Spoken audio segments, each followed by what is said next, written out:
எனக்கு வந்து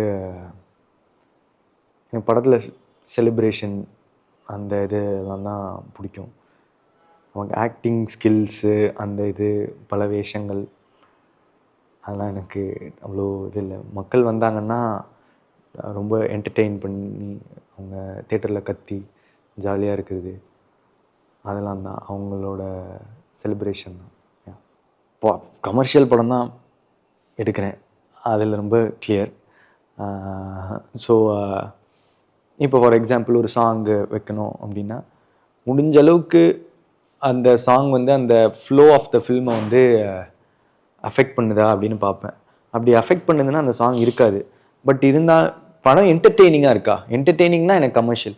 இந்த பாட்டு இருந்தால் தான் இது கமர்ஷியல், இந்த ஃபைட் இருந்தால் தான் கமர்ஷியல் அப்படின்ற மைண்ட் செட் எனக்கு இல்லை. படம் என்டர்டெய்னிங்காக இருக்குது, வெகுஜன மக்களுக்கு. கமர்ஷியல்னால் என்ன, விற்கக்கூடிய பொருள், அதுதான் கமர்ஷியல்னு சொல்லுவோம். விற்கக்கூடியதாக இருக்கிறதுக்கு இதெல்லாம் இருக்கணும் அப்படின்னு சினிமாவில் இல்லை அப்படின்னு தான் நான் நினைக்கிறேன்.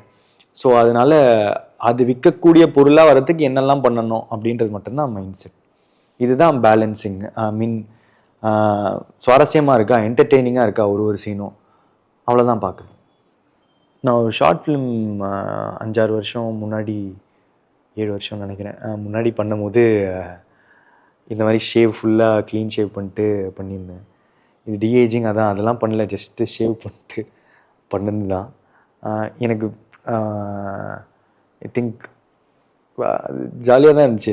நான் ரொம்ப நாளாக ஷேவே பண்ண மாட்டேன், ரொம்ப சின்ன பையன் மாதிரி தெரியும்னு சொல்லிட்டு தாடி வச்சுட்டு இருக்குது. கோமாளியில் வளர்க்க ஆரம்பித்தேன். ஏன்னா ரொம்ப சின்ன பையன் டேரக்டரு அப்படின்னு அது ஒரு மாதிரி இருக்கும்னு சொல்லிட்டு கொஞ்சம் பெரிய பையனாக தெரியணும்னு தாடியோடு தான் இருக்கிறது. அதுக்கப்புறம் ரொம்ப ரேராக தான் இப்போ நான் ஷேவ் பண்ணேன். ஸோ இதுக்கு ஷேவ் பண்ணும்போது ரொம்ப நாள் கழித்து என்னை அப்படி பார்த்தது எனக்கே நல்லா இருந்துச்சு.